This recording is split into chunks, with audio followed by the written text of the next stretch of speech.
ఏపీలో మరికొద్ది రోజుల్లో సార్వత్రిక ఎన్నికలు ప్రారంభమవుతున్నాయి. 13వ తారీఖున పోలింగ్ కూడా స్టార్ట్ అవబోతుంది. అయితే ఏపీలో ఇప్పటి వరకు మనం చాలా చోట్ల ఏబిఎన్ ఆంధ్రజ్యోతి ఇనిషియేట్ తీసుకొని వివిధ వర్గాల నుంచి కూడా అభిప్రాయాలు సేకరించాం. భవన నిర్మాణ కార్మికులు కావచ్చు, ఆటో కార్మికులు కావచ్చు, రైతులు కావచ్చు, ఇలాగా వర్గాల వారీగా వాళ్ళ యొక్క అభిప్రాయాలను సేకరించాం.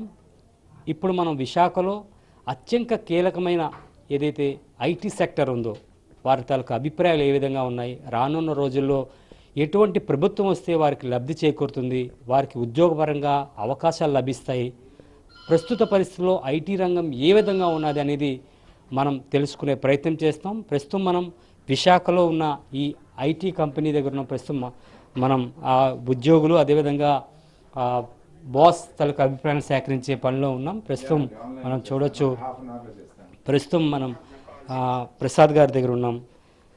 సార్ నమస్తే.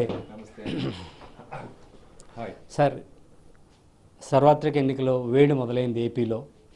విశాఖలో ప్రధానంగా ఐటీ సెక్టర్ పరిస్థితి ఏ విధంగా ఉంది? మరోపక్క రాజధాని విశాఖ కేంద్రంగానే ఉండబోతుంది. వైఎస్ జగన్ మరొకసారి ఆయన సీఎంగా అయితే పరిపాలన ఇక్కడి నుంచే సాగుతుందంటూ కూడా ఆయన చెప్పడం కూడా జరిగింది. ఈ రెండింటి మీద మీ అభిప్రాయం ఏంటి? ఓకే, సార్వత్రిక ఎన్నికలు అంటే డెఫినెట్లీ ఎన్నికల్లో ఇప్పుడు వచ్చే ఏ పార్టీ అనేది సందిగ్ధంగా ఉంది.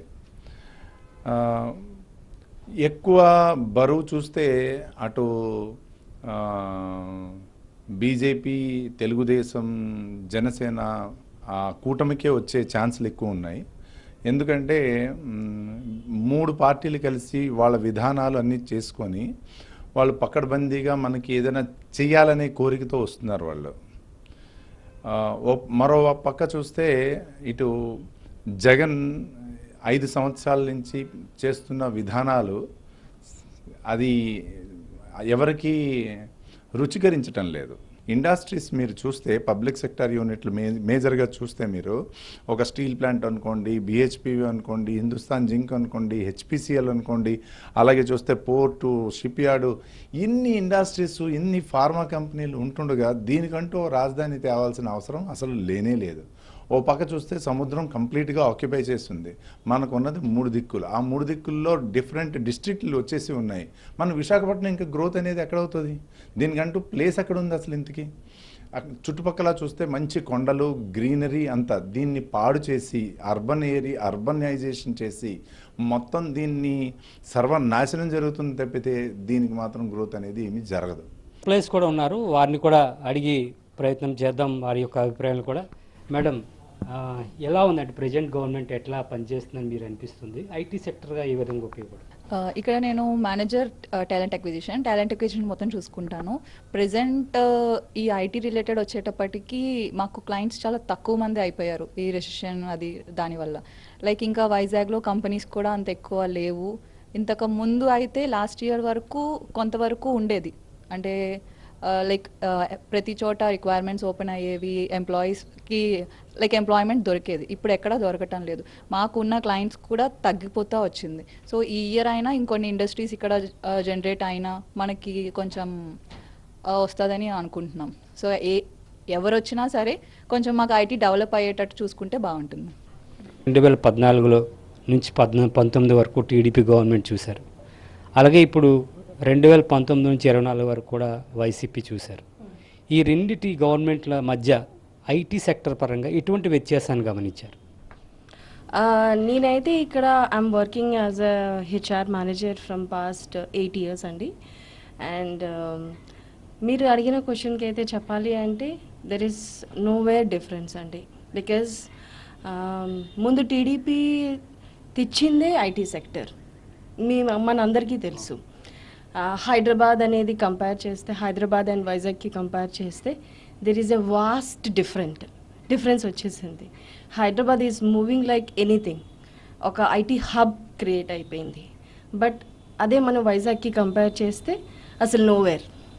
ఒక 2-3 కంపెనీస్ వచ్చాయి తప్ప వేరే కంపెనీస్ అయితే లేవు. సో ఐటీ సెక్టర్ అయితే వైజాగ్లో అయితే కంప్లీట్గా డౌన్గా ఉంది. సిటీలో మన తలసరి ఆదాయం అంటాం కదా, అది పెరగాలి. అండ్ జీతాలు అన్నీ పెరగాలి. అండ్ మనం ఒక 20 ఎల్పిఏ కావాలన్నా 15 ఎల్పిఏ కావాలన్నా మన యూత్ ఎందుకు హైదరాబాద్, బెంగళూరు, చెన్నై అలా ఎందుకు వలస వెళ్తున్నారు? వాళ్ళు ఎందుకు ఇక్కడ వైజాగ్కి వలస రావట్లేదు? అలా ఆలోచించాలి. అంటే క్యాపిటల్ వైజాగ్ ఉండాలా, తిరుపతి ఉండాలా, కర్నూలు ఉండాలా, అమరావతి ఉండాలా అని కాదు. మనం ఇక్కడికి ఎందుకు ఎవరు కూడా మైగ్రేట్ అయ్యి రావట్లేదు. గడిచిన 5 ఏళ్లలో ఈ పాలన ఎట్లా సాగింది? అది చూస్తున్నాను, కిందకెళ్ళి రోడ్లు చూస్తే తెలిసిపోతున్నాయి. పెద్ద అడగాల్సిన పాయింట్ కాదు. మేడం మీరు చెప్పండి, ఎలా ఉంది అంటే ప్రజెంట్ గవర్నమెంట్ ఎలా ఉంది? మీ ఐటీ పరంగా, ఉద్యోగ పరంగా ఎట్లా ఉంది? మీకు సపోర్టివ్గా ఉందా లేదా, లేకపోతే గవర్నమెంట్ మారితే బాగుంటుందా? ఏంటి మీరు? ఫస్ట్ థింగ్ గవర్నమెంట్ మారితే బాగుంటుంది. అండ్ సపోర్టివ్ పరంగా వస్తే ఇక్కడ కంపెనీస్ ఇంకా ఎక్కువ వస్తే కూడా చాలా మంచిది. అండ్ ఇప్పుడు మనం చూసుకుంటే వైజాగ్ క్యాపిటల్ చేస్తాం అన్నారు, అది అన్నారు, ఇది అన్నారు, బట్ అలాంటివి ఏం జరగలేదు. డెవలప్మెంట్ అనేది లేదు. సో ఇక్కడ పరంగా ఐటీ కంపెనీస్ ఎక్కువ వస్తే అది మంచిదని నా ఒపీనియన్. ఏమీ లేని చోటే ఎక్కువ అరుపులు అనేవి వినిపిస్తాయి. So when there is no development, అక్కడే మేము ఇది చేసాం, అది చేసాం అంటారు. So where there is development, action speak, మాటలు కాదు. So I was thinking about alliance. Babu గారు వచ్చిన ఫస్ట్ 5 yearsలో డెవలప్మెంట్ అనేది కనబడింది. You have seen high court and all. కానీ ఇప్పుడు వచ్చేసరికల్లా అవేమి సరిగ్గా లేవు. హైకోర్టు ఒక్క బిల్డింగే ఉంది, మిగతాది మొత్తం పాడైపోయింది. రైతులు కూడా చాలా కష్టపడుతున్నారు. So you can see the difference. So బేసికల్గా మనకి టీడీపీ గవర్నమెంట్ వస్తే, కూటమి వస్తే బాగుంటుంది. ఎందుకు అంటే మనకి ఏంటంటే లాట్ ఆఫ్ ఇన్వెస్ట్మెంట్స్ మనకి విశాఖపట్నంలోని, ఆంధ్రప్రదేశ్లోనే వస్తాయి. And lot of IT companies వస్తాయి. దానివల్ల గ్రోత్ ప్రాస్పెక్టివ్స్ ఉంటాయి. సో మోరోవర్ మనకి లీడర్, ఒక మంచి లీడర్ ఉన్నారు, చంద్రబాబు నాయుడు గారు అనే మంచి లీడర్ ఉన్నారు. సో ఇలాంటి విజనరీ లీడర్ ఉంటే, సో ఆయన ఇంకో నెక్స్ట్ 10 years ఉంటే, సో మనకి ఆంధ్రప్రదేశ్ ఎంతో గ్రో అవుతుంది, అభివృద్ధి అవుతుంది. సో సో డెఫినెట్గా టీడీపీ గవర్నమెంట్ రావాలని అనుకుంటున్నాను. ఈ సార్వత్రిక ఎన్నికల్లో ఐటీ పరంగా అభివృద్ధి అనేది మాత్రం శూన్యమని చెప్తున్నారు.